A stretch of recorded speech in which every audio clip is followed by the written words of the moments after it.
ರೇಣುಕಾ ಸ್ವಾಮಿ ಹತ್ಯೆ ಪ್ರಕರಣದಲ್ಲಿ ಬಂಧಿತರಾಗಿರುವ ನಟ ದರ್ಶನ್ಗಾಗಿ ಅವರ ಪತ್ನಿ ವಿಜಯಲಕ್ಷ್ಮಿ ಡಿಸಿಎಂ ಡಿಕೆ ಶಿವಕುಮಾರ್ ಅವರನ್ನು ಭೇಟಿ ಮಾಡಿದ್ದಾರೆ. ಇದರ ನಡುವೆ ಡಿಕೆ ಶಿವಕುಮಾರ್ ದರ್ಶನ್ ಪುತ್ರ ವಿನೀಶ್ ಶಾಲೆ ಬಿಟ್ಟ ವಿಚಾರದ ಬಗ್ಗೆ ಮಾತನಾಡಿದ್ದಾರೆ. ದರ್ಶನ್ ಮಗ ನಮ್ಮ ಸ್ಕೂಲಲ್ಲೇ ಓದುತ್ತಿದ್ದ, ನನಗೆ ನೆನಪಿದೆ. ಆದರೆ ಕಳೆದ ವರ್ಷ ಪೋಷಕರು ಬರಲೇಬೇಕೆಂದು ಅವರನ್ನು ಕರೆಸಿ ಬುದ್ಧಿವಾದ ಎಲ್ಲ ಹೇಳಿದ್ರು. ನಮ್ಮ ಶಾಲೆಯಲ್ಲಿ ಮಕ್ಕಳ ವರ್ತನೆ ಬಗ್ಗೆ ಪೋಷಕರನ್ನು ಕರೆಸುತ್ತಲೇ ಇರ್ತೀವಿ. ಈತ ದರ್ಶನ್ ಕೂಡ ಹೋಗಿದ್ದಂತೆ ಎಂದಿದ್ದಾರೆ.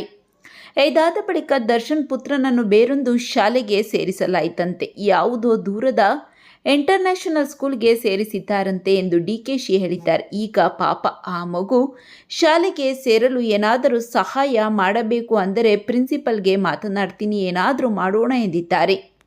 ಕಳೆದ ವರ್ಷವೇ ದರ್ಶನ್ ಮಗನನ್ನು ಡಿಕೆಶಿ ನಡೆಸಿಕೊಂಡು ಹೋಗುತ್ತಿರುವ ಶಾಲೆ ಬಿಡಿಸಲಾಗಿತ್ತು ಎಂಬ ಅಂಶ ಬೆಳಕಿಗೆ ಬಂದಿದೆ. ಇದೀಗ ಡಿಕೆಶಿ ಮಾತು ಗಮನಿಸಿದರೆ ತಂದೆ ಮಾಡಿದ ಪ್ರಕರಣದಿಂದ ಮಗ ವಿನೀಶ್ ಭವಿಷ್ಯಕ್ಕೂ ಕುತ್ತಾಗಿದೆ ಎನ್ನಿಸುತ್ತಿದೆ.